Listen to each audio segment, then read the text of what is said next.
네, 반갑습니다. 저는 서산의 상록교회를 섬기고 있는 구종성 목사입니다. 목사님한테 이제 설교 부탁을 받고 이제 부담스럽다 말씀을 드렸습니다. 어쨌든 순종하는 마음으로 왔고요. 또 오늘 무슨 말씀을 전할까 같이 고민을 하다가 제 얘기를 좀 했으면 좋겠다 이 생각을 좀 했습니다. 저는 그 감리교 집안에서 태어나서 그 저희 위로 형이 둘이 있었는데 형이 둘이 죽었대요. 그리고 그 다음에 누나가 낳고 또 낳았더니 누나가 낳고 또 낳았더니 또 딸이 낳고 또 낳았더니 또 딸이 낳았어요. 근데 마지막 딸은 또 죽었다고 해요. 그러니까 이제 아들을 낳으려고 그랬는데 이제 아들을 못 낳은 거죠. 그래서 서원기도라는 걸 했답니다. 그러니까 아들을 주시면 내가 목사로 주님께 바칠게요. 뭐 이런 기도를 했대요. 저랑 상의도 없이. 그래서 서원기도를 했다고 해서 태어났대요. 그러니까 뭐 삼각산기도원을 갔었대요. 저희 어머니 얘기는. 가셔서 40일 작정 금식을 하러 가서 3일쯤 되니까 너무 배고프더라는 거예요. 배고프죠. 그때 이제 하나님께 바칠게요. 그러고 이제 내려가도 되겠다 싶어서 내려오셨대요. 3일 만에. 그리고 이제 아이가 잉태됐는데 그게 저라는 그런 전설이 저희 집에는 계속 있었고, 그러니까 저는 당연히 목사 돼야 되는 그런 운명을 가지고 태어난 사람이라고 어렸을 때 그냥 주입을 받고 사는 거죠. 자, 이 얘기를 제가 왜 해드리냐면, 저는 한 번도 교회를 떠나본 적이 없고 또 하나님을 안 믿는다는 생각을 해본 적이 없어요. 그랬던 저에게 두 번의 중요한 사건이 일어나게 되는데요. 그 첫 번째는 이제 고등학교 3학년 때 이제 학교를 당연히 정해야 되는, 당연히 저는 신학교를 가야 되는데 사실은 공부를 굉장히 안 했습니다. 왜 안 했냐면 저는 고3 때까지 춤을 췄습니다. 그 브레이크 댄스를. 그래서 경연대회에 나가서 1등도 하고 그럴 정도로 대단히 잘 췄습니다. 그러다 보니까 공부에는 취미가 없는 거예요. 그런데 이제 대학교를 가야 되는데 왠지 신학교는 기도하면 갈 수 있을 것 같은 느낌이 들어서 아무튼 2차 조차에서 신학교를 그렇게 들어간 거예요. 간신히 들어갔는데, 그러니까 저희 삶은 어땠을까요? 저희 삶은 사실은 교회를 다니고 너 꿈이 뭐야? 그럼 당연히 목사입니다. 하나님도 믿습니다. 라고 말하고 교회도 빠진 적도 없고요. 또 교회에서 봉사도 참 많이 했고요. 그래서 제 별명이 작은 전도사라고 불렀어요. 왜냐면 서원기도 한 걸 우리 교회 사람들은 다 알았고, 그래서 작은 전도사라는 그 별명이 있었고, 그런 상황 속에서 그런데 저는 삶을 여전히 세상이 좋았고 또 세상 친구들이랑 있는 게 좋았어요. 그래서 고등학교 때는 저를 학생부 회장을 시켰는데 그 뒤로 제가 교회를 안 나갔습니다. 학생부를. 그래서 2년 만에 이제 그래도 계속 회장을 시켜놨다가 2년 만에 잘리게 됐죠. 그런 삶을 살다가 저의 삶을 획기적으로 변화시켰던 거는 이제 신학교 1년을 다니고 적응을 당연히 못했죠. 신학교 1년 동안 다니는 동안에는 너무 적응을 못했고, 그러다가 제가 선교단체를 만나게 됩니다. 서울에 올라가서 이제 합숙하면서 훈련받는 선교단체를 만났는데, 거기에 모토가 뭐냐면 즉시 온전히 기쁘게 하나님께 순종하라예요. 그러니까 하나님께 순종이라고 하는 것은 즉시 하는 거다. 예를 들어서 하나님 해 라고 했는데 미적거리는 거 불순종이에요. 했더라도 불순종입니다. 또 온전히 해야 됩니다. 즉시 했는데 10가지를 하는데 9가지만 해서 그 불순종입니다. 그리고 즉시 10가지를 다 했는데 마음에 기쁨이 없었던 불순종입니다. 이제 그런 훈련을 받은 거예요. 그러니까 제가 한 그런 훈련을 받으면서 교회를 그냥 왔다 갔다 하는 것만이 신앙이 아니라 하나님의 말씀을 알아야 되고 그 말씀대로 사는 게 신앙이구나라는 것을 알게 된 겁니다. 그러다 보니까 그렇게 했죠. 근데 한 6개월 정도까지는 굉장히 좋았습니다. 왜냐면 들어보지 못한 말씀을 듣는 것 같았고 또 내 삶이 변화된 것 같았거든요. 제 삶이 정말 획기적으로 변화돼서 세상 사람들과는 단절하고 이제는 교인들과 함께 있는 게 더 편해지게 됐고, 이건 정말 획기적인 사건이거든요. 그렇게 있었다가 그날 6개월 정도 지나니까 제 마음에 두려움이 생기기 시작했어요. 왜냐면 거기서 말하는 아침 저녁으로 강의를 듣고 또 그렇게 계속 이단은 아닙니다. 그런 또 전도를 하러 다니고 또 거기에 서울에서 이제 내려가는 분들과 또 같이 훈련을 받고, 근데 21살 때인데 목사님들이랑도 훈련 받고 또 형님들과 훈련을 받고 이러면서 참 재밌었는데 저는 하나님의 말씀 앞에 그렇게 살지 못하는 나를 보니까 두려운 거죠. 그게 구원과도 연관이 돼 있는 거예요. 내가 구원받지 못하는 거 아닌가? 그렇게 두려워하며 살았던 겁니다. 그래서 제가 이제 군대를 갔는데 제가 어떻게 하다 군종병이 됐어요. 군종병이 돼서 그 군대를 이제 그때 군종 장교가 모자라서 이제 외부에서 이제 목사님들이 들어오셔서 이제 군종들을 훈련시키고 예배를 드려주게 됐는데, 그때 그 목사님은 장로교 목사님이었던 겁니다. 근데 그분이 저를 만나자마자 제일 먼저 물어본 게 뭐였냐면, 구종성 구원 받았어? 이걸 물어본 거였어요. 그 말 자체가 저는 이해가 가지 않았습니다. 저는 지금 신학생이었고요. 그리고 저는 평생을 교회를 떠나본 적이 없었던 나인데 나한테 구원을 물어보고 있는 그 목사님이 너무 이해가 가지 않았던 겁니다. 그리고는 그분이 뭐 성경 공부를 하자고 해서 성경 공부를 쭉 했어요. 그러니까 지금 생각해보면 그게 이제 장로교 교리를 배운 겁니다. 그 성경 공부를 쭉 했는데, 그냥 저는 어차피 이제 목사가 될 거니까 이거는 하나 내가 앞으로 목회할 때 잘 써먹는 도구를 배우자, 이런 마음으로 그냥 배웠던 것 같습니다.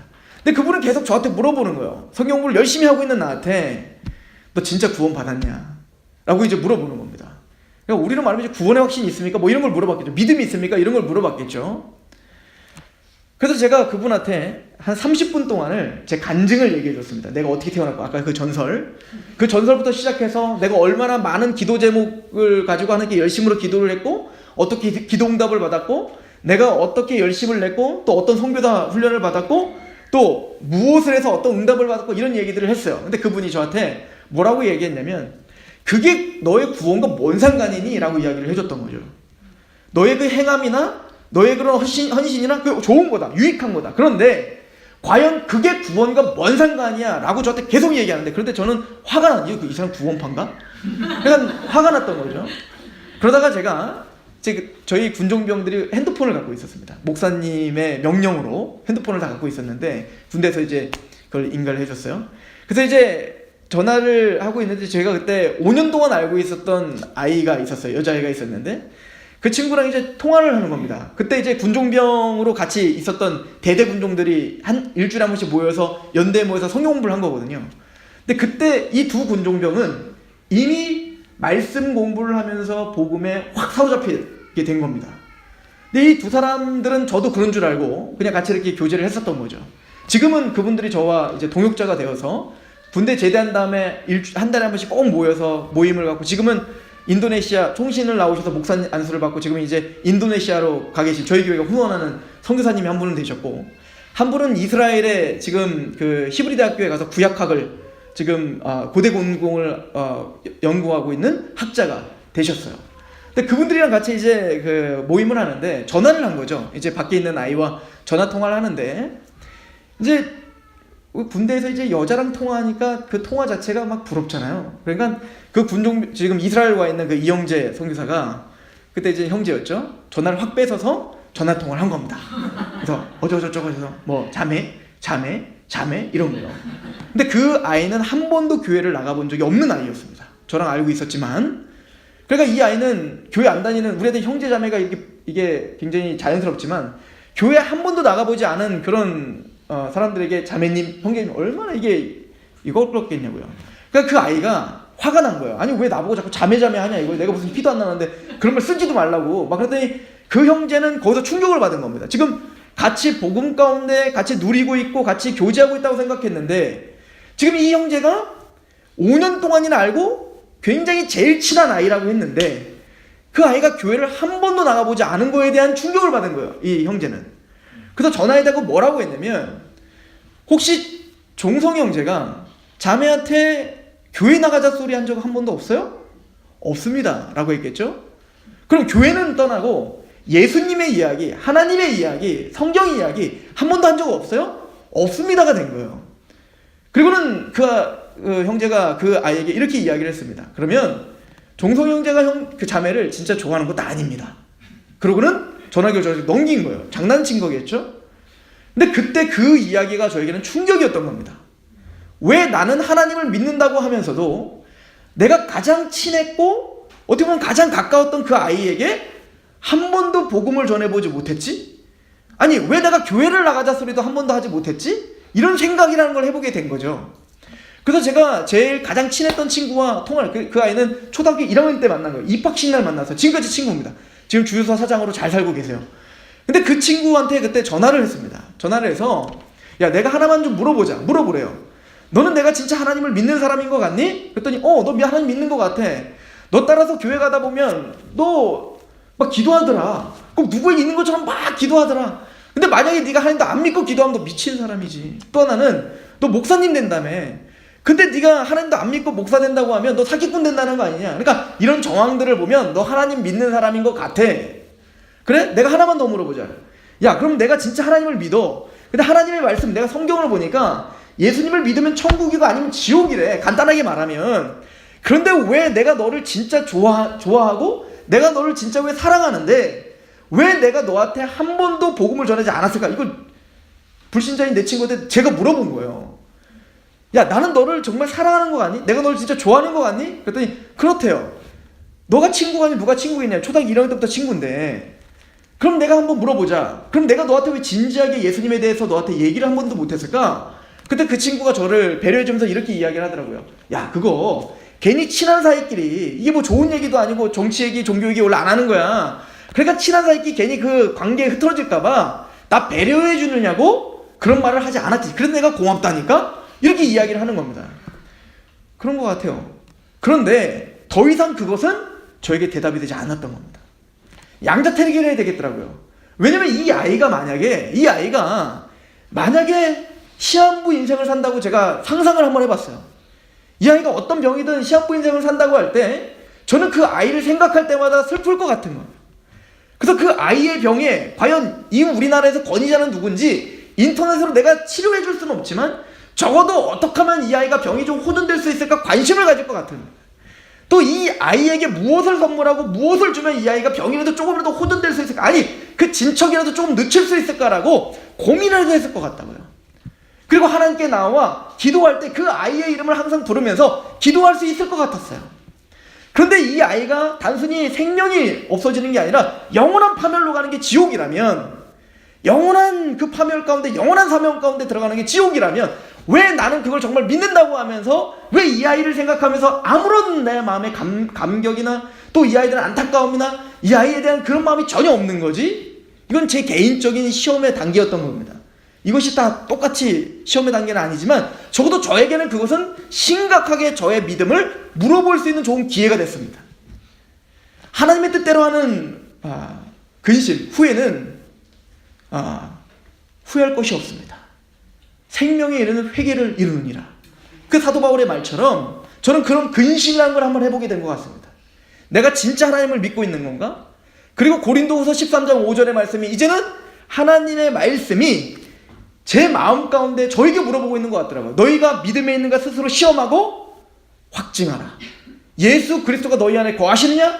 그렇지 않으면 너희는 버리는 자니라. 그 말씀이 저에게 이렇게 물어보고 있는 것 같았어요. 종성아, 너 진짜 나를 믿니? 너가 진짜 나를 믿고 확증하고 있니? 내가 정말 너희 마음에 있니? 그렇지 않다면 너는 난 버리는 자니라. 이게 이제 저에게 심각한 질문이 되었던 겁니다. 그리고 고민이라는 걸 했고, 그때 다시 성경 공부를 했던 것을, 즉 복음을 하나하나 찾아가며 성경을 하나하나 찾아가며 묵상하기 시작했습니다. 그리고 그 말씀이 정말 하나님이 정말 살아계시고 정말 예수 그리스도가 나를 위해서 십자가에 죽으셨다는 그 말씀이 믿어졌어요. 확증이 생겼습니다. 제가 누굴 제일 먼저 만날까요? 그 여자아이를 만나지 않겠습니까? 그 아이에게 전화를 했습니다. 제가 사실은 좀 특별한 군 생활을 했는데 한 달에 한 번은 1박 2일로 서울을 가게 됐어요. 공용으로 해서. 그 당시에 이제 여전도회에서 이렇게 책을 군대에 이렇게 보급하는 문서 사역을 했었는데, 그때 군종병들이 다 같이 나와서 그거를 수령해갖고 가는 걸 하는데 저는 1박 2일로 나갔어요. 그러니까 1박 2일은 한 번은 서울 가서 제가 서울 누나 집에서 자고 오는 그 혜택을 누렸습니다. 그래서 이제 제가 그 아이에게 그날을 맞춰서 그때도 서울로 좀 와라. 내가 할 얘기가 있고 보고 싶다. 그랬더니 그 아이가 서울로 온 거예요. 그래서 같이 이제 이야기를 하는데 일부러 이제 레스토랑을 갔죠. 왜냐면 오래 앉아 있을 수 있으니까. 그곳에 가서 이제 1시간 동안 제가 말을 하는데 한 번도 제가 복음을 전해본 적이 없는 거예요. 그럼 뭐라고 말을 꺼내야 될지도 모르겠더라고요. 근데 이 아이가 답답했던 거예요. 뭔 얘기를 할 것 같은데 안 하는 겁니다. 이 아이는 참고로 그 아이는 교회를 한 번도 나가본 적이 딱 2번 나갔대요. 성탄절날 한 번, 그리고 부활절 한 번. 이렇게 친구 따라서 한 번 가본 게 전부였다고 하더라고요. 근데 그 아이가 이제 너무 답답하니까 뭐 할 얘기 있지? 빨리 얘기해 라고 한 거예요. 그래서 그때 처음으로 성경책을 꺼내서 그 아이에게 복음을 전했습니다. 복음을 전했는데 한 1시간 정도를 위해서 이 아이에게는 하나님이 누구시고 창조가 무엇이며 왜 아담이 선악과를 따먹은 그 이야기가 뭐고 죄가 뭐며 십자가가 뭐며 이런 것들을 하나하나 설명했을 때 1시간 정도를 설명했던 것 같습니다. 근데 저는 그게 고마웠던 거예요. 이게 지금 사실 재밌는 얘기가 아닌데 그 아이가 이 말씀을 재미있게 들어주고 있었다는 겁니다. 그래서 제가 이렇게 물어봤어요. 너는 내가 한 말이 믿어지니? 내가 한 말이 받아들여지니? 라고 물어봤습니다. 근데 그 아이가 했던 얘기가 뭐냐면 이거를 못 믿는 사람이 있어? 왜 이거를 지금이야 이야기하는 거야? 제가 그래서 화장실을 잠깐 갔다 왔는데 얘가 울고 있어요. 너 뭐하니? 기도했대요. 기도할 줄은 알아? 예수님의 이름으로 기도하는 거야. 예수님의 이름으로 기도했습니다 라고 하고 아멘으로 끝나는 거야. 그때서야 그렇게 기도를 합니다. 뭐라고 기도했니? 라고 했더니 왜 5년 동안이나 이 오빠를 알겠는지 이제 알겠습니다. 하나님, 제가 이 복음을 통해서 십자가 통해서 내가 하나님 자녀된 게 너무 고맙습니다 라고 기도했다는 거예요. 말도 안 되는 일이 벌어진 거죠. 그리고 그 아이가 제일 먼저 저에게 했던 말이 뭔지 아십니까? 우리 엄마 어떡하지? 였어요. 우리 엄마 어떡하지? 그때 제가 깨달은 건 뭐냐면 로마서 1장에 복음에는 하나님의 능력이 나타나서 믿음으로 믿음에 이르게 한다는 거야. 아, 내가 잘 전하고 내가 뭔가 능력이 있어서가 아니라 하나님은 말씀을 갖고 역사하는구나. 진짜구나. 정말 그 높아진 교만한 마음이 부서지고 그 하나님의 말씀이 고린도후서 4장 4절에 이 세상 신이 믿지 아니하는 자들의 마음을 혼미하게 하여 그리스도의 영광의 복음의 광채가 비치지 못하게 한다고 했는데, 복음이란, 능력이란 하나님이 그 사단의 것을 깨고 들어와 침투하고 들어와 그의 말씀을 기경시키고 하나님을 알아보게 하는구나. 요한복음 3장 3절에 보면 예수님께서 니고데모를 만납니다. 그 니고데모에게 이야기를 합니다. 니고데모는 바리새인 중에 관원이었다고 이야기를 하죠. 바리새인은요, 그 신구약 중간사 한 400년 기간에 바리새인이라고 하는 분파가 생기는데, 어떤 학자들은 이렇게 이야기를 합니다. 아마 안티오쿠 4세라고 하는 그 왕, 시리아의 왕이 이제는 그 예루살렘 성전에 돼지 피로다가 제사를 드리라고 하고, 또 나중에 그걸 타협하니까 나중에 그 예루살렘 성전에 제우스 신상을 세워놓고 거기다 절을 하라 했다는 거예요.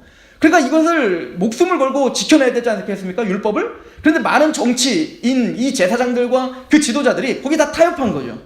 근데 그때 우리는 구별된 자, 난 죽으면 죽었지 하나님의 말씀대로 살다, 말씀대로 죽겠다 한 구별된 자라고 하는 바리새, 이 바리새라는 뜻이 구별된 자라는 뜻이거든요. 아마 그게 기원이 됐을 것이다 라고 이야기를 많이 합니다. 그래서 예수님 시대는 사실 바리새인이면 하나님의 말씀을 연구하고 말씀을 가르치는 학자로서 가장 촉망받고 존경받았던 그룹이죠.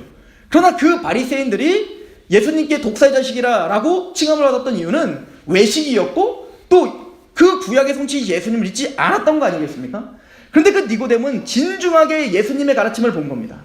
또 예수님이 하신 그 표적들이 인간으로서 할 수 없다는 걸 깨달은 겁니다. 그래서 이 니고데모가 그 예수님께 밤에 찾아와 이야기를 하죠. 당신이 행하는 그 표적은 사람이 할 수 없습니다. 하나님이 행하신 게 분명합니다 라고 예수님을 인정합니다. 그런데 그 예수님께서 그런 니고데모, 하나님의 말씀을 알고 그 말씀대로 철두철미하게 살으려고 했던 그 니고데모, 그리고 예수님에게 어쨌든 가르침을 받으려고 온 니고데모에게 한 얘기가 뭐죠? 내가 진실로 너에게 이르노니 거듭나지 않으면 하나님 나라를 볼 수가 없느니라. 이 사람이 어떻게 났다가 다시 엄마 뱃속에 났다가 또 태어납니까? 내가 진실로 물과 성령으로 거듭나지 않으면 하나님 나라를 갈 수가 없느니라. 하나님의 복음을 들을 때 성령님의 역사로 우리가 거듭나지 않으면 우리는 하나님의 나라를 볼 수 없고 복음을 알 수가 없구나. 즉 사도 바울이 빌립보라는 성에 처음에 갔습니다. 16장에 나오죠. 사도행전 16장. 빌립보라는 성에 갔더니 거기 이제 사도 바울은 어디든 가는 곳마다 유대인들이 있는 곳에 가서 복음을 전하려고 합니다. 또 기도 처소를 얻으려고 가는데 유대 여자들이 많이 앉아 있었습니다. 그때 사도 바울은 원래 했던 대로 하나님의 복음, 십자가의 복음을 전했겠죠. 그런데 많은 사람들이 그걸 받아들이지 않습니다. 근데 그 중에 한 사람, 루디아라고 하는 여인이 그 바울의 말씀을 믿게 됩니다. 근데 그 믿는 그 과정을 이렇게 사도행전 16장은 기록합니다. 루디아의 마음을 주께서 열어 바울의 말을 따르게 하신지라. 바울이 한 게 아니라 주님께서 역사하셔서, 성령님께서 역사하셔서 그 마음을 부수고 들어가 거기에 하나님의 말씀을 확증시켜 주시고 그 말씀을 인쳐 주시고 그 말씀 앞에 굴복하게 하시더라라고 기록이 되어 있더라는 거죠. 그렇구나. 우리가 복음을 갖고 복음에 우리가 감격하고 그 복음을 전할 때 복음이 너에게 말로만 이르는 것이 아니라 능력과 성령과 큰 확신으로 임하느니라. 복음은 말로 전하는 게 아니라 우린 말로 전하지만 그 말에는 능력이 있는 거구나. 복음에 하나님의 능력이 있구나. 그리고 성령님이 함께 계시니 큰 확신이 생기더라. 이것이 성경의 원리라는 걸 알게 됐어요. 복음이구나. 그래서 제가 이제 그때부터 하나님 말씀을 막 연구하고 그때부터 제가 감리교를 다니면서도 장로교 교리를 연구하기 시작해요. 그때 기독교 강요를 할지 뭐 뻘컵 조직 신학 책이랄지 그런 걸 두고 이제 교리 공부를 혼자 시작한 거예요. 그러다가 제가 또 충격적인 사건이 하나 벌어집니다. 그래서 이제 복음에 감격해서 그때는 정말 군대에서 미친 듯이 복음을 전했던 것 같아요. 굉장히 훈련을 잘 받았죠. 왜냐면 제가 이제 그때쯤 되면 이제 상병을 다룰 때였기 때문에 이제는 제 후임병들은 무조건 복음을 들어야 되는 거죠. 저랑 2시간 동안 이제 근무를 서면 저한테 무조건 복음을 들어야 되는 거예요. 듣건 말건 성경에 봤더니 그렇게 해서 에스겔에게 그렇게 말합니다.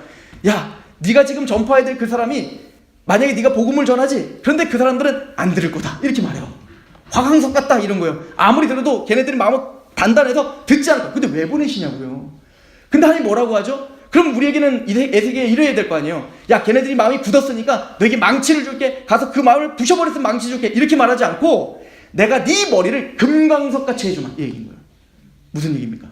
그들이 아니라고 하지만 난 맞다고 더 큰 확신과 더 큰 하나님의 말씀 앞에 굴복하는 마음을 나에게 줄게 라고 말하는 거예요. 하나님은 그래 에스겔에 맞아. 너희가 그들이 듣든지 아니 듣든지 그건 우리가 알 바 아니에요. 그건 하나님이 하시는 일입니다. 우리는 듣든지 아니 듣든지 하나님의 복음을 전파할 뿐이구나 라는 거죠.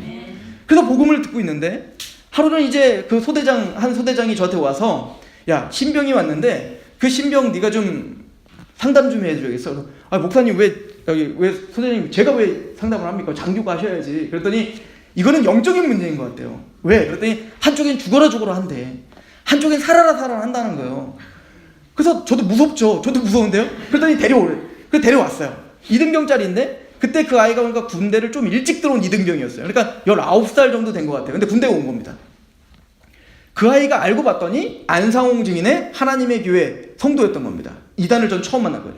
근데 저는 또 감사하게 군대에 있을 때 이단을 많이 만났어요. 제 옆에 선임이 삼육대학교 신학생이었고 안식교, 또 제 옆에는 그 카톨릭 군종병이었는데 그분은 그 카톨릭 신학생 4학년을 마치고 온 사람이었고 뭐 이런 식으로. 그리고 제 후임병 중에 하나는 안상홍 증인이 온 거죠. 근데 그 아이를 상담을 하는데 이 아이는 분명히 성경 공부를 해야 될 것 같더라고요. 그래서 제가 안상홍 지금이야 이제 그 이단에 대한 연구를 하고 하니까 알겠지만 그때는 전혀 모르고 있을 때 안상홍 진이라는 걸 처음 들었을 때였어요. 근데 그 아이에게 제가 야, 나는 너의 교리를 모르니까 너의 교리를 먼저 내가 좀 듣고 싶다. 그래서 성경책이 없다 그래서 제 성경책을 빌려주면서 니네 교리를 좀 설명해 줄 수 있겠니? 그랬더니 너무 좋아하는 거야. 들어보시겠냐고. 그래서 들어보겠다고. 근데 그 아이가 저에게 자기네 교리를 설명해 줍니다. 지금 생각하니까 3가지 가지고 얘기한 거예요. 창세기 1장에 보면 하나님이 인간을 창조하시되 하나님의 형상대로 자기 모양으로 창조하시되 남자와 여자를 만드셨다. 보세요. 하나님의 형상이 있는데 뭐와 말로 만들었어요? 남자와 여자를 만들었죠. 그러니까 하나님의 형상에는 뭐가 있는 거예요? 남자 하나님이 있고 여자 하나님이 있다는 얘기죠. 갈라디아서로 가보니까 아니 남자 하나님이 어디 있어? 보세요. 그 갈라디아서에 보면 위에 있는 예루살렘은 우리의 어머니시라. 위에 누가 계세요? 어머니. 그런데 우리들은 지금 누구만 믿어요? 하나님 아버지만 믿잖아요. 그러니까 성경에는 분명 어머니 있다고 하는데 그래도 계시록을 딱 찾습니다. 계시록을 봤더니 성령과 신부가 교회를 오라 하는구나 이렇게 말합니다. 성령님 옆에 누가 있어요? 신부. 근데 우리는 그거 몰랐잖아. 이런 구절들을 제가 지금 딱 3구절만 했는데 뭐야 이게 뭔 얘기지? 뭐 이렇게 지금 헷갈리시잖아요. 근데 그 아이가 지금 제가 3구절만 갖고 얘기했는데 그거를 40분 내내 성경을 계속 찾아가면서 그런 이야기를 지금 말하면 완전 엉터리 같은 이야기예요. 이대로 끝나면 안 되니까. 창세기 1장은 하나님이 엘로힘이라고 써있는 그 복수로 써져 있는 것은 이거 성서학자들은 그것을 그 위험 복수 이렇게 불러요. 이건 무슨 얘기냐면 왜 왕과 같이 위험이 있는 사람은 짐이다 이렇게 말하는 것처럼 나라고 말하지 않고 우리가 라고 말한다는 거예요. 그런 것처럼 하나님의 위대하심을 표현하기 위해서 복수로, 위헌복수, 장헌복수로 쓴다. 이렇게 이제 성서학자는 이야기합니다. 조직신학자들은 이걸 뭐라고 하죠? 당연히 삼위일체 하나님이기 때문에 복수인 거죠. 그렇게 해석하면 되는 거예요. 그리고 만약에 남자 하나님, 여자 하나님이라고 그 하나님이라는 복수에 남자 하나님, 여자 하나님이 있으면 히브리어는 남성, 여성, 중성이 철저하게 나눠지거든요. 그럼 뭘로 쓰여져 있어야 돼요? 중성으로 쓰여져 있어야죠. 왜냐면 남자 하나님도 되고 여자 하나님도 돼야 되니까. 근데 철저하게 모든 하나님이라는 단어는 다 남성형으로 써 있단 말이에요. 그러니까 그것보다 틀리고, 또 갈라디아서의 위에 있는 예루살렘은 우리 어머니라고 말하는 건 밑에 예루살렘, 즉 지금 육적인 팔레스틴 땅에 있는 그 예루살렘에서 모세의 율법이 나왔고 똑같은 하나님을 믿고 있지만 그 육적인 그 예루살렘을 의지하며 사는, 거기는 율법주의자로 돼서 율법주의적인 신앙이 나올 수밖에 없고, 우리는 이 땅에 있는 예루살렘이 아니라 위에 있는 진짜 예루살렘을 믿는 사람들이고, 그 믿는 것은 뭐죠? 교회를 말하는 거예요. 교회. 즉 우리는 복음적인 교회를 통하여 우리는 복음적인 하나님의 백성이 된다는 얘기지, 위에 있는 무슨 하나님이 여자고 이런 얘기를 하는 게 전혀, 문맥적으로는 전혀 그런 말이 없단 말입니다. 또 계시록에도 보면 성령과 신부가 올 때 그 신부는 교회를 말하는 거예요. 성령님과 그 교회가 함께 복음을 전하고 있는 것. 그래서 요한복음 14장에 성령님께서, 우리가 증언하는 건 둘이라고 하시잖아요. 성령님이 증거하시고 또 너희가 나를 증거한다라고 하는 것이죠. 그러니까 제자들이 증거하고 제자들만 증거하는 게 아니라 성령님이 함께 복음을 같이 증거하시겠다는 거예요. 이거를 이제 베드로전서 1장에는 그리스도의 영이 구약의 선지자들도 복음을 그냥 전하는 게 아니라 그리스도의 영이 함께 전했다, 이렇게 표현하고 있는 거거든요. 근데 이런 구절들을 갖고 얘네들이 장난을 친 거죠. 그런데 제가 충격을 받은 건 뭐냐면, 잘못됐죠. 제가 이거 잘못됐다는 거 언제 알았겠어요? 나중에 그것을 연구한 다음에 알았던 거죠.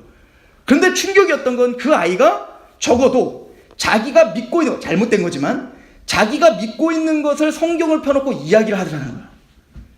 그것도 쉼 없이 확신에 차서. 그게 너무 창피했어요, 저는. 왜냐면 저는 신학생이었는데. 저는 누군가 불신자를 만났을 때 누군가에게 내가 왜 교회를 다닙니까? 왜 복음을 믿습니까? 라고 할 때 성경을 그렇게 샅샅이 찾아가면서 내가 믿는 바를 잘 설명해 줄 자신이 없었거든요. 물어봤어요. 너 거기 다닌 지 얼마나 됐니? 3개월 됐대요. 거기 더 충격을 받은 겁니다. 가짜가 진짜 같고 진짜가 가짜 같다, 이런 생각을 한 거죠. 근데 베드로전서 3장 15절에 보면 베드로 사도는 이렇게 이야기를 합니다. 그리스도를 주로 삼아, 3장 15절에 그리스도를 주로 삼아. 즉 이 얘기는 뭐죠? 우리 신앙을 점검하라는 거예요. 정말 예수 그리스도를 정말 주님으로 모시고 있는가? 정말 예수 그리스도를 우리의 주님이라 믿고 있는가? 주로 삼아 거룩하게 하고, 그러면 정말 주님으로 믿고 있다면 우리의 삶을 구별되게 살아라는 거죠. 거룩하게 하라는 거죠. 그래서 세 번째 뭐라고 이야기하냐면, 너희의 소망을 묻는 자들에게 대답할 것을 준비하되 온유와 두려움으로 하고요. 이건 베드로가 어떤 목회자에게 이야기하고 있는 게 아니라 모든 성도에게 이야기하고 있는 거죠. 너에게 소망을 묻는 자들에게 대답할 것을 항상 준비하되 온유와 두려움으로 하라요. 근데 제 모습에는 나의 소망을 묻는 자들이 안 생겼으면 좋겠는 것처럼 태도를 갖고 있다는 거예요. 하나님의 말씀을 갖고 정말 그 십자가의 은혜를, 구원을 받은 하나님의 사람이라고 말했지만, 누가 나에게 너는 왜 예수님을 믿어? 너는 왜 교회를 나가는 거야? 너는 왜 그렇게 사니? 라고 말할 때, 우리에게 물어볼 때 적어도 성경을 펴놓고 하나님의 말씀 운동력이 있어 골수와 영을 찔러 쪼개까지 한다고 하시는데, 그 말씀을 갖고 내가 믿는 바를 전파할 준비가 안 돼 있던 거예요. 이게 저에게는 충격이었던 겁니다. 제가 제대한 다음에 바로 어디를 찾아갔냐면 안상홍진을 찾아간 겁니다. 하나님의 교회를 찾아갔어요. 저 안상홍진이 아니에요. 안상홍진을 찾아갔습니다. 왜냐면 이제 제가 대전에서 학교를 다녔는데 거기 궁금했던 겁니다. 거기서 이제는 제가 안상홍진을 이제 연구를 했어요. 군대에서 연구를 하고, 그래서 뭐가 이다는지를 알았어요. 그래서 이제 그 사람에게 가서 이제 사실 자료를 좀 얻어내려고 간 거예요. 거기 보면 확실한 증거라는 책이 있습니다. 그게 뭐냐면, 우리를 미혹하기 위해서 그 사람들은 백과사전, 역사책, 신문 이걸 다 스크랩해요. 그래서 우리에게 막 질문을 해갖고, 아니 그런 게 어디 있어요? 그러면 그 확실한 증거에 객관적인 증거라고 해서 그것들을 막 들이밀면서 우리를 유혹하는 책이 있어요. 근데 그걸 갖고 싶은 거예요. 제가 이제 이단 상담하거나 사람들을 상담할 때 그게 필요해서 그거 얻으려고 간 거예요. 근데 갔더니 좀 나이 드신 아주머니랑 한 분은 좀 젊은 세댁이 있었어요. 근데 가서 이제 여기 어떻게 왔냐 그래서 사실은 좀 거짓말을 했어요. 제가 제대를 했는데 교회를 찾고 있는데 여기 하나님의 교회라는 이름이 너무 이뻐서 왔다. 그랬더니 그 아주머니가 이제 그러면은 우리는 당신들이 믿고 있는 거랑 좀 다르다 그러면서 1시간 정도를 또 그 안사홍 주인의 교리를 알려주니 이제 그거는 이제 다 알고 있기 때문에 별로 들을 마음이 없었어. 근데 이제 그 자리 하나 얻기 싶어갖고 이제 꾹꾹 참면서 들은 거죠. 근데 그 아주머니가 중요한 게 아니라 옆에 있던 세댁이었어요. 그 세댁이 애기를 들쳐매고 뭔가 할 말이 있어갖고 막 이러고 있는 겁니다. 그래서 제가 다 끝난 다음에 아주머니 저한테 뭐 할 얘기 있죠. 그때 있대요. 뭐냐고 그랬더니 자기가 이곳에 와갖고 얼마나 감사하고 기쁘고 그러면서 자기가 아침부터 애기 들쳐매고 아침부터 저녁까지 전도하는 이야기를 막 하는 겁니다. 얼마나 되셨나요? 6개월 됐대요. 그러니까 이런 모습들을 보면서 물론 그들은 이단입니다. 근데 나를 돌아보게 된 거예요. 과연 나는 정말 하나님의 복음 앞에 살면서 그 감격이 되어 이 복음을 어쨌든 전파하려고 했던 마음이 있었던가?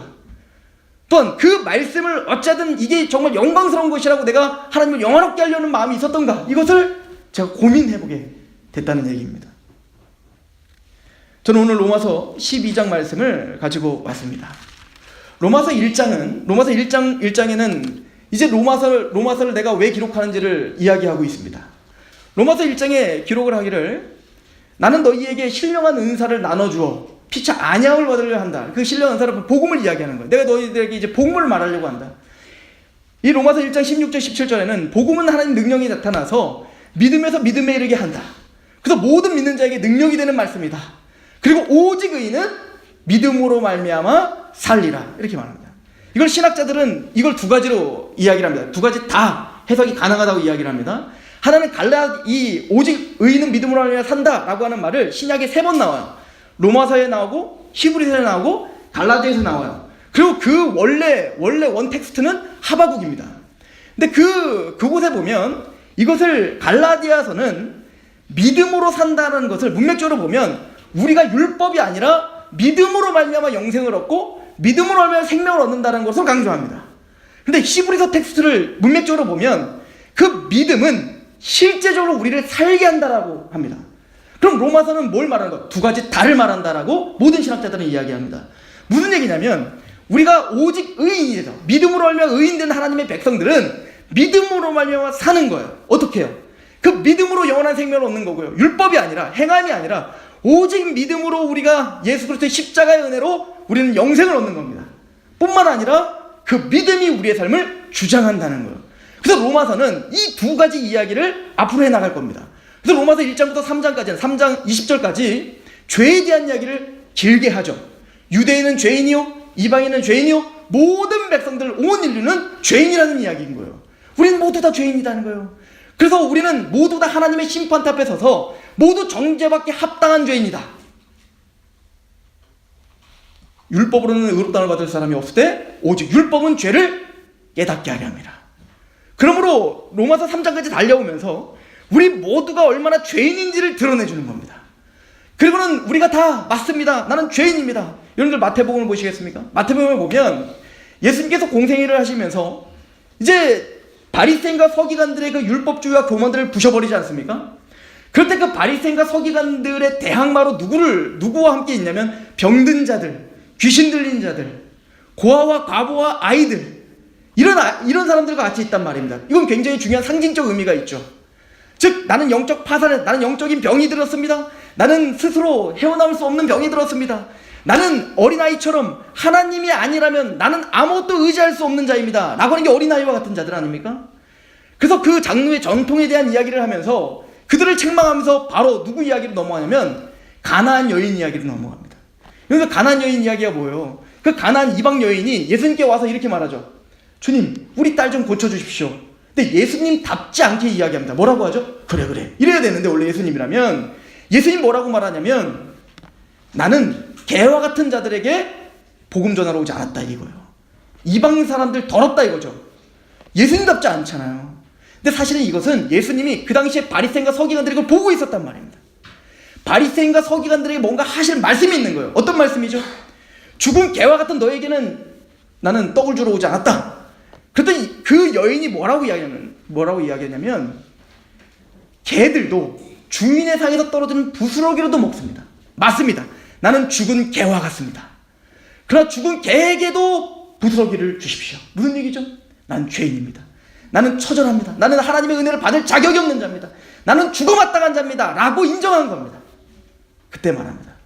네 믿음이 크다. 이게 믿음인 거예요. 이게 믿음이죠. 즉 그래서 사도 바울은 로마서 1장부터 3장까지 그 죄에 대해서 코너에 모는 겁니다. 내 지식, 내 경험, 나의 어떤 헌신, 내 어떤 헌금, 그 어떤 것도 하나님 앞에 의롭다함 받을 자격이 안 된다는 것이죠. 그래서 그때서야 로마서 3장 21절이 나오는 겁니다. 이제는 율법 외에 하나님의 한 의가 나타났습니다. 믿음으로 말미암는 의인이 차별이 없느니라. 어떻게 우리에게 이 은혜가 왔죠? 로마서 3장 25절에 말합니다. 하나님께서 그 아들 예수를 믿음으로 말미암는 화목제물로 세우셨으니 저를 믿는 자가 전에 지은 죄를 간구하심으로 하나님의 의로우심을 나타내려 하십니다. 예수님이 화목제물 되셔서 우리의 전에 지은 모든 죄를 간구하셨다는 거예요. 우리 죄를 간구하셨다는 거죠. 저는 이 복음을 생각할 때 여러분들 서약이라고 하는 영화가 있습니다. 서약이라고 하는 영화인데요. 2012년도에 나온 영화입니다. 그 영화는 실화를 바탕으로 만든 영화인데 그 영화는 이런 겁니다. 미국의 젊은 부부가 연애를 한 거예요. 너무 뜨겁게 사랑했습니다. 그래서 두 부부가 결혼을 했어요. 근데 결혼한 지 얼마 안 돼서 겨울에 차를 세워놓고 그렇게 대화를 나눈 중에 뒤에 수리챈 트럭이 바로 박아버린 거예요. 그래서 완전히 차는 폐차가 됐고 그리고 죽지 않은 게 다행일 만큼 다친 겁니다. 근데 다행히 다 죽지는 않았습니다.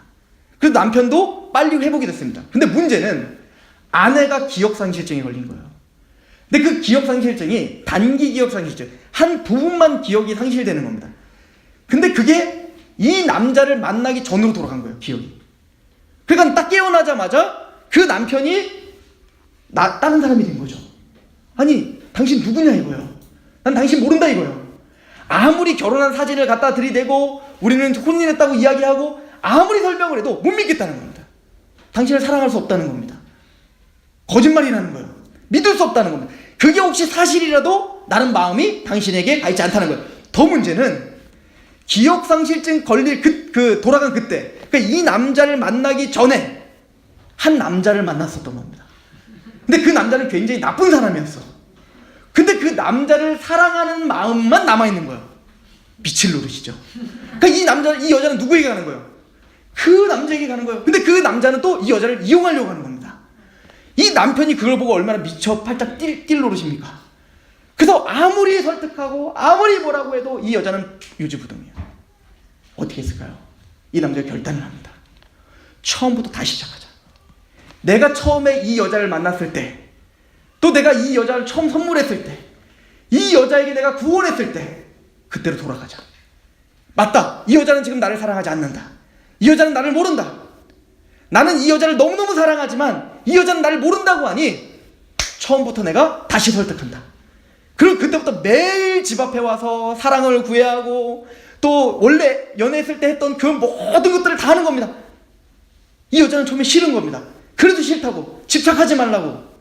근데 점점 그 열심과 그 사랑에 그 마음이 녹아지는 거예요. 그리고 다시 그 남자가 사랑하게 된 거예요. 그리고 다시 결혼했습니다. 이게 실제로 있는 사건이에요. 이게 딱 복음의 이야기인 겁니다. 하나님은 우리를 만드셨습니다. 창세 전에 그리스도 안에서 우리를 택하사 모든 만물이 만들어지기 전에 하나님은 우리를 염두에 두셨습니다. 그러나 우리가 죄로 말미암아 사단의 꼬임에 넘어와 죄와 사단의 권세로 우리는 하나님을 모르는 자가 됐습니다. 에베소 4장을 보십시오. 총명이 어두워지고 무지해져. 그 마음이 굳어졌다는 거예요. 하나님을 몰라요. 하나님을 모르니까 하나님을 사랑할 수가 있나요? 하나님을 사랑할 수 없고 자기 자신을 사랑합니다. 자기 자신을 사랑하는 이걸 뭐래요? 생명에서 떠나 있도다. 이 영적 죽음의 상태라는 거예요. 하나님과 인간이 영적으로 끊어진 상태, 단절된 상태. 그래서 그 욕심의 방템에 방임하여 자기 욕심대로 행하더라. 그러니까 이제 우리의 모든 삶은 뭘까요? 하나님의 말씀 앞에 사는 삶이 아니라 내 이기적인 욕망, 나를 사랑하는 마음으로 산다고요. 꼭 인간이 뭐와 같냐면요, 제가 우리 교회 성경 공부할 때 우리 성도들 한 3-4번씩 들었던 예화인데 이것만큼 좋은 예가 없어요. 저희 고향집에 가면, 우리 어머니 아버지 살고 있는 진천에 가면 아직도 푸세식 화장실을 쓰십니다. 바꾸자 그래서 죽어도 안 바꾸십니다. 그러니까 저는 고등학교 때까지 푸세식 화장실을 썼던 거죠, 저도. 그럼 저는 이제 심심하면 이제 후레쉬를 들고 가요, 항상. 가서 밑을 막 구경해요. 구경합니다. 그리고 그 밑에 보면 이제 제 친척들이 막 바글바글 삽니다. 제 구종선에 구데기가 거기에 바글바글 사는데요. 아무리 이렇게 그래서 제가 막 다 둘러봐요. 이렇게 둘러보면 구데기는 딱 두 종류의 구데기로 나눠집니다. 한 구데기는 더러운 똥통에 있는 구데기입니다. 근데 한 구데기는 가끔 겨울 나요. 벽을 탄다고요. 그 다음에 여러분 상상해 보세요. 그 벽을 타는 구데기가 밑에 있는 구데기 보고 이러는 거예요. 니들은 너무 더러워. 니들 언제까지 그렇게 부패하고 살래? 나처럼 겨울나. 나처럼 좀 거룩하게 살아라고. 그럼 여러분들은 겨울 나오는 구데기는 깨끗해 보이고 그 안에 있는 구데기는 더러워 보여요? 난 얘네가 더 싫어요. 거기 구데기면 구데기처럼 살아야지. 겨울 나서 괜히 그 위에 어우 생각만. 하나님이 보시기엔 다 그렇다는 얘기입니다. 예레미야 17장 9절에 만물보다 심히 부패한 게 사람의 마음이라 누가 능히 이를 알리오마는 만물보다 심히 부패한 게 사람의 마음이에요. 그 구더기보다 더 부패한 게 우리 마음이라고요. 우리가 생각만 해도 치가 떨리고 혐오스럽고 막 말하기도 싫은 어떤 게 있죠. 그것도 만물인 거 인정하십니까? 하나님이 보시기엔 그 만물보다 심히 부패한 게 우리의 마음인 겁니다. 그러나 누가 능히 이를 알려만. 우리는 하나님을 모릅니다. 자기를 사랑합니다. 그래서 이기적인 욕망으로 자기 욕심대로 살아간다고 에베소서는 우리의 죄를 폭로합니다. 그래서 우리는 이기적이기 때문에 이기적인 사람들끼리 만나니 어때요? 맨날 부부싸움 하는 거예요. 그런 이기적인 사람들끼리 마을을 형성해요. 인면석이 일어나는 겁니다. 우리 지금 서산에서 막 데모하고 있습니다. 무슨 쓰레기 폐기장을 막 서산에 한다고 해요. 막 서산 여기에 오면 안 됩니다. 그랬더니 천안에 있는 분들이 아유 저 이기적인 사람들 어떠나? 뭐 자들만 좋은 것만 가져가려고 그래? 그래서 문재인 대통령이 자 천안을 옮겨서 그럼 여기 또 막 이렇게 들 거 아니에요. 이런 님변색이 왜 나죠? 이기적이기 때문에 그런 거예요. 그런 이기적인 자들이 나라를 만드니 전쟁이 일어나는 거 아니겠습니까? 모든 갈등의 근원은 죄다라고 성경은 가르쳐주고 있는 겁니다. 만물보다 심히 부패한 게 사람의 마음이에요. 그러나 이걸 알지 못해요. 우리의 마음엔 그런 오물통을 다 끌어안고 사는 겁니다. 그런데 우리는 뚜껑 관리 그나마 잘해서 밖으로 돌출하지 않아서 그냥 점잖은 척하고 사는 것뿐이에요. 감옥에 간 사람들은 뭐고요? 뚜껑 관리 잘못해 걸려서 들어간 거지. 그런 것처럼 우리는 만물보다 심히 부패한 게 사람의 마음이요. 그런데 그 겨울 나는 구데기처럼 내 잣대로 사람들을 비판하기 쉬운 우리란 말이에요. 예수님 뭐라고 하죠? 비판하지 말라는 거예요. 형제의 눈에 있는 티를 빼기 전에 네 들보를 빼라 이건 겁니다. 우리는 비판할 수 있는 자격이 되지 않습니다. 그죠? 그런 죄인인 거예요. 그런 죄인이기 때문에 우리는 뭐죠? 오직 예수 그리스도로 말미암아 구원을 받는다는 그 복음이 감격이 되어지는 겁니다. 이게 로마서 3장 하반절에 이신칭에 대한 이야기를 하는 거예요. 그런데 지금 사도 바울이 로마서 3장에 말한 이 오직 믿음으로만 의롭다함을 받는다는 이 복음은 내가 만든 게 아니라 구약 전체가 말하고 있는 것이다를 아브라함을 통해 설명을 합니다. 이게 4장이에요. 그래서 로마 4장에 아브라함도 그의 행함으로 의롭다함을 받지 못했다. 아브라함도 경건하지 않고 일한 것이 없었다. 그러나 의롭다 하시는 그 하나님을 믿는 그 믿음을 의로 여기심을 받았다. 그러므로 신구약 전체 아담이 타락한 이후 창세기 3장 15절에 여자의 후손이 뱀의 머리를 밟겠다라고 복음을 선포하신 이유 그 예수 그리스도 외에는 우리를 의롭다 할 수 있는 그 어떤 길도 없음을 로마서 4장은 강조합니다. 그럼 로마서 5장은 말합니다. 로마서 5장 1절에 믿음으로 우리가 의롭다함을 받아 하나님과 화평을 누리자. 그러니까 믿음으로 의롭다함을 받았다는 건 단순히 우리가 구원받은 걸로 끝나지 않고 실제적으로 하나님의 나라가 우리 안에 임하게 한다는 얘기인 거예요. 그래서 로마서 5장에 믿음으로 의롭다함을 받았으니 하나님과 화평을 누리자. 그리고 장차 우리에게 주어질 그 소망을 바라고 즐거워하느니라. 의와 평강과 희락이냐. 이걸 나중에 이렇게 정리하는 거죠. 14장에. 하나님의 나라는 먹는 것과 마시는 것에 있는 것이 아니라 의와 평강과 희락이니라. 즉 복음은 그 믿음은 우리 안에 하나님의 통치가 임하게 하는 거예요. 그래서 우리를 정말 의인으로 만들어주시고 그 의인된 우리는 이제 하나님을 대할 때 화평을 누리는 겁니다. 아빠 아버지라 부르지 듣습니다. 이제는 죽음이 두렵지 않습니다. 이제는 그 심판이 두렵지 않습니다. 이제 그 하나님의 은혜가 우리를 승리하게 했습니다. 그래서 장차 우리에게 주어질 그 하나님의 영광을 바라보며 즐거워합니다. 세상이 빼앗아갈 수 없는 그 기쁨을 누리는 게 하나님의 성도라고 이야기합니다. 그럼 로마서 5장이 뭐라고 하죠? 이뿐 아니라 환난 중에도 즐거워하느니요. 환난을 이기게 하는 능력이라는 거예요. 환난을 이기게 하는 능력인 거예요. 어떻게 그 믿음이 연단이 소망을 이루게 되는지, 왜 우리가 그 소망을 부끄러워하지 않죠? 하나님의 성령이 하나님의 사랑을 우리 안에 부어주셔서 그 사랑이 강건하여 그 소망이 부끄럽지 않게 하마.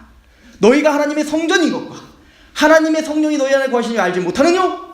하나님의 성전이 거룩하니 너희도 거룩하라.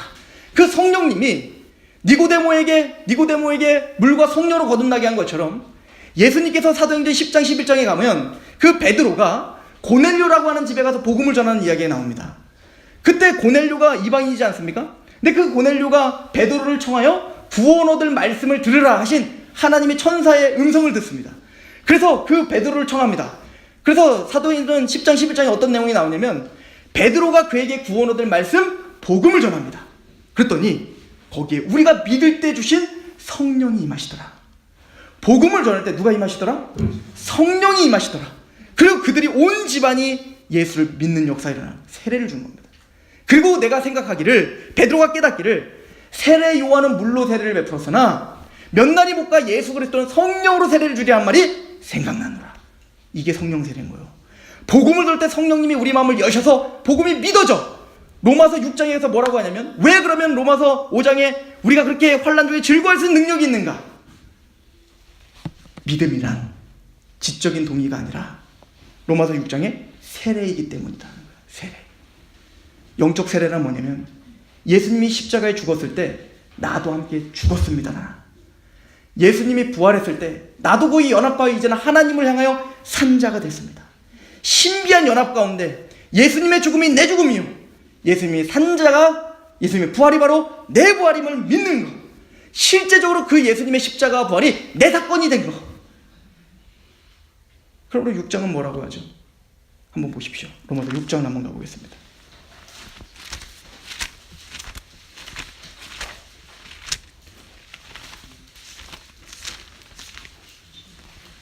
로마서 6장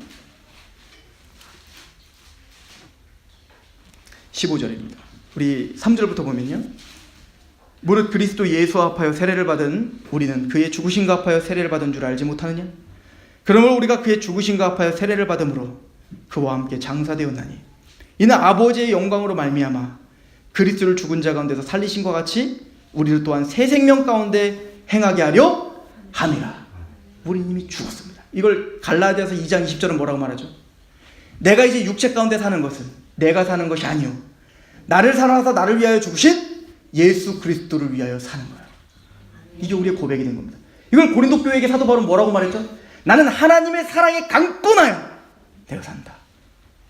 예수 그리스도의 죽음으로 이제는 내가 예수님을 대신하여 산다. 그 사랑에 강권되어 산다 라고 고백을 하죠. 그래서 15절을 보십시오. 6장 15절. 그런즉 어찌하리요? 우리가 법 아래에 있지 아니하고 은 아래에 있으니 죄를 지으리요?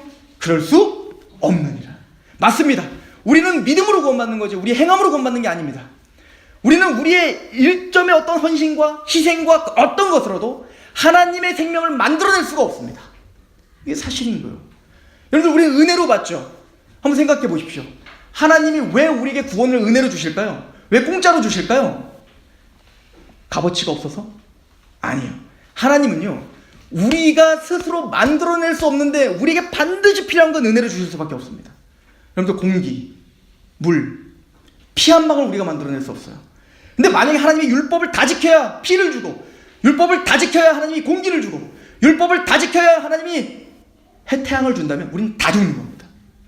그래서 선인이나 악인이나 하나님은 하나님의 스스로 만들어낼 수 없지만 생명에 반드시 필요한 건 일반론적으로 다 주시는 겁니다. 이게 은혜인 거예요. 그런데 여러분들 보십시오. 예수님은 하나님이신 걸 믿으십니까? 요한복음 1장은 말하잖아요. 태초에 말씀이 있었느니라. 이 말씀이 하나님과 함께 계셨으니 그 말씀이 곧 하나님이시라. 이 말씀으로 말미암아 뭐요? 모든 만물이 지어졌느니라.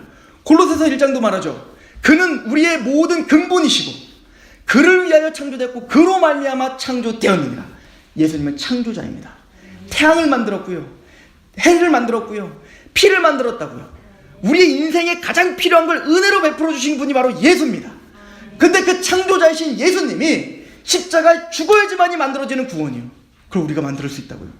조금 헌신해서, 조금 헌금 많이 해서, 우리가 조금 열심히 한다고? 천만의 말씀이에요.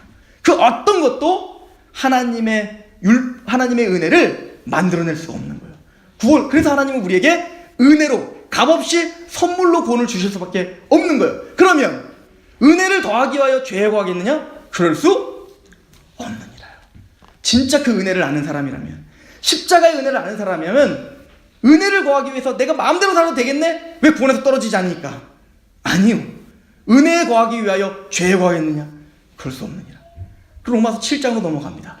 로마서 7장에 어떤 이야기가 나오죠? 우리는 원래 율법이라고 하는 폭군 아래 살았다는 겁니다. 율법이라는 폭군은 그래서 우리에게 린치를 가하고 협박을 하고 때리고 인격 모독을 하고 죽이기로 작정한 율법이 우리를 계속 협박하는 겁니다. 그래서 그게 너무 두려워서 우리는 설거지를 하고 글 위에서 밥을 짓고 글 위에서 청소를 하고 했던 겁니다. 그 삶이 지옥과 같았어요. 그런데 그 율법이 죽어버린 겁니다. 그리고 새로운 남편, 은혜의 남편, 예수 그리스도 복음의 남편이 우리에게 온 거예요. 근데 그 남편은 우리의 실수를 덮어줍니다. 우리를 사랑합니다. 또 우리를 위하여 목숨을 내어주신 남편입니다. 그렇다면 그 남편을 함부로 대하겠습니까? 더 고마워서, 더 감사해서 그 남편에게 순종하지 않겠습니까? 이게 바로 자유의 종이라는 얘기인 거예요. 그러나 그렇게 살아야 되지만 너희 몸을 거룩한 하나님이 너희 몸을 의의 병기로 드려라 라고 말하지만 우리는 또 실수합니다. 또 넘어집니다. 그래서 로마서 7장은 뭐라고 하죠? 내 마음으로는 하나님 법을 사랑하지만 또 다른 내 법이 나를 자꾸 제 가운데 넘어지게 하는구나. 오라 나는 권능과한 사람입니다. 이 공고하다는 말은 비참하다는 얘기인 거예요. 로마 시대 때 전쟁이 있습니다.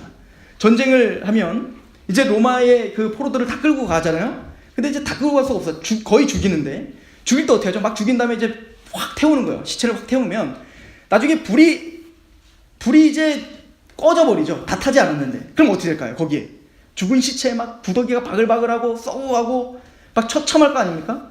근데 포로들을 죽이는데 어떻게 죽이는 법이 있었냐면 포로를 싹 옷을 벗겨요. 그럼 죽어있는 시체, 썩어가는 시체를 같이 묶습니다. 그리고 그냥 가는 거예요. 그럼 어떻게 될까요? 살아있는 생사를 그 썩어있는 살이 파고 들어가 죽게 되는 거예요. 이게 비참함입니다. 사도 바울이 보기에는 우리가 예수 그리스도로 말미암아 거듭나 이제는 새로운 생명, 하나님을 향한 새 피조물이 되어서 하나님의 말씀을 사모하는 마음이 있어요. 이게 구원받은 자에게 마땅한 거 아니겠습니까? 하나님을 마음을 다하고 뜻을 다하고 목숨을 다하여 하나님을 사랑하는 마음으로 그 말씀대로 살고 싶고 그 말씀을 추구하며 살고 싶습니다.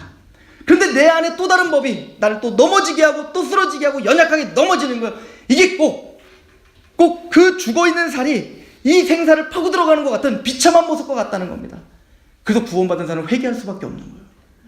심령이 가난한 자는 복이 있어요. 오직 예수님만이, 그 가나안 여인처럼 난 영적 파산입니다.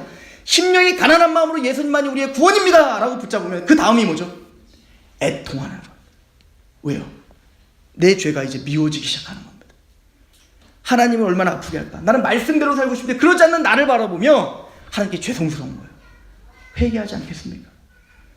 그리고는 이런 심령이 가난하고 애통하는 하나님의 나라가 임한 사람들이 로마서 8장의 8장답게들 그러므로 그리스도 안에 있는 자에게 결코 정죄함이 없느니라. 그럼에도 불구하고 우리에겐 정죄함이 없다는 겁니다. 왜죠? 나중에 읽어보세요. 성령님이 말할 수 없는 탄식으로 우리는 빌바라지 못하는데 성령님이 지금도 말할 수 없는 탄식으로 우리를 위해서 간구하고 계시는 겁니다. 또 성부 하나님이 자기 아들을 내어주시기까지, 자기 아들을 죽이기까지 했는데 뭘 더 주지 않겠니?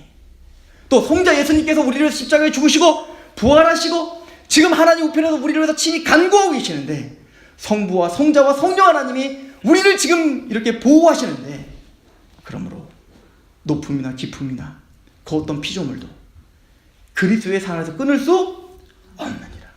내가 너를 버리지 않겠다는 겁니다. 그 사랑에서 끊을 자가 없다는 겁니다. 연약합니다. 쓰러집니다. 그 십자가의 사랑은 빌립보서 1장 6절에 말한 것처럼 착한 일을 시작하신 이가 예수 그리스도의 날까지 이루실 줄 우리가 확신합니다. 이게 우리의 확신이요. 왜 이런 감지덕지 않은 은혜가 우리에게 있죠? 우리가 뭐길래 도대체 하나님 왜 우리를 포기하지 않는 겁니까? 로마서 9장부터 11장까지 예정에 대한 이야기를 합니다. 만세전에 하나님의 작정 가운데 긍휼히 여길 자를 긍휼히 여겼다. 하나님의 주권 속에 우리를 선택하셨다는 겁니다. 우리의 나음, 우리의 어떤 경건, 우리의 어떤 일함이 아니라 하나님의 주권 속에 우리는 감주석지 않는 은혜를 받은 하나님의 백성이라는 거예요. 그리고 오늘 본문이 있는 겁니다. 로마서 12장 1절. 그러므로 내가 하나님의 모든 자비하심으로 너희에게 명하노니. 저는 그 자비하심이 이미 11장까지 달려온 그 하나님의 무한하신 은혜를 말한다고 믿습니다. 그 자비하심, 그 하나님의 선택하시며 포기하지 않으시며 자기 아들 주기까지 하시는 그 사랑이 우리 눈앞에 있지 않는가. 그 자비하심을 명하노니 너의 몸을 거룩한 산제물로 드리라. 이것이 너희가 드릴 영적 예배니라. 여기서 말하는 영적 풍요마가 아니에요. 로기코스, 로기켄이라는 단어입니다. 이 단어는 직역하면 합리적인, 합당한이라는 단어예요. 무슨 얘기냐면 너희를 그 죄에서 건져주시고 그 아들을 죽어 화목제물로 세우시고 너희의 죄를 간과해 주실 뿐 아니라 또한 그 경건하지 않고 일한 것이 없는 너를 하나님의 은혜를 믿음으로 의롭다함을 받아 이제는 아브라함과 같이 네가 의인이 되었고 이제는 하나님 앞에 의인됐다는 확증과 하나님과 화평을 누리며 그리고 그 하나님이 세상이 줄 수 없는 그 기쁨으로 감사하게 하고 또 그 능력이 하나님의 복음의 능력은 그 믿음은 환난 중에도 즐겁게 하며 그 소망을 바라고 인내하게 하는 하나님의 능력은 여전히 우리가 의의 병기를 드려야 되지만 또 넘어지고 쓰러지는 우리인데 착한 일을 시작하신 이가 예수가 이루시는 그 하나님의 포기하지 않는 그 사랑이 우리를 부여잡고 있고 그 사랑을 끊을 자가 없는 그 사랑이 우리를 붙들고 있어. 이것은 너희의 공의로움도 아니요 정직함도 아니라 너희가 소유가 많아서가 아니라 이스라엘에게 한 얘기예요. 아브라함과 이삭과 야곱에게 약속한 그 맹세를 이루려 함이라. 하나님께서 약속하신 약속을 이루시는 신실함 때문에 하나님은 거저주시는 은혜인 것이요. 그러므로 너희 몸을 거룩한 산제물로 드리는 게 합당한 예배 아니니? 합리적이지 않니? 마땅한 거 아니니? 제가 4년 전인가 우리 어머니에게 복음을 전했습니다. 저희 어머니가 교회는 다녔지만 이 십자가를 잘 모르는 거예요. 제가 그래서 물어봤습니다. 어머니 정말 구원받았습니까? 진짜 하나님 앞에 오늘 죽으면 천국 갈 수 있겠습니까? 그러려고 내가 교회 다니지. 그러려고 내가 천국 가려고 내가 열심히 헌금도 하고 천국 가려고 우리가 열심히 지금 봉사도 하고 하는 거지. 충격이었습니다. 복음을 전했습니다. 한 시간 동안 복음을 다 전했어요. 우리 어머니가 벌벌 떱니다. 저에게 이렇게 말을 했어요. 종성아, 내가 할 수 있는 게 없네. 하나님이 다 해주셨네. 나 이제 뭐하니? 하나님 뭘 드려야 되니? 내가 하나님을 도저히 드릴 수 있는 게 뭐니? 그 찾아주는 말씀이 이겁니다. 어머니, 그러므로 너희 몸을 거룩한 산제물로 드리라. 이것이 너희가 드릴 합당하고 마땅하고 합리적인 예배이니라.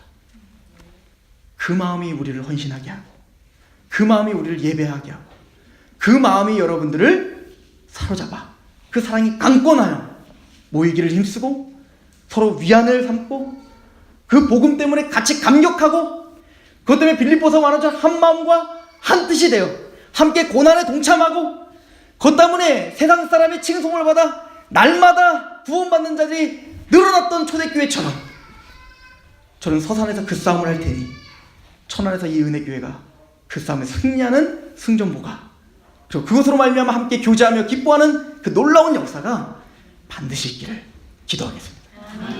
기도하겠습니다.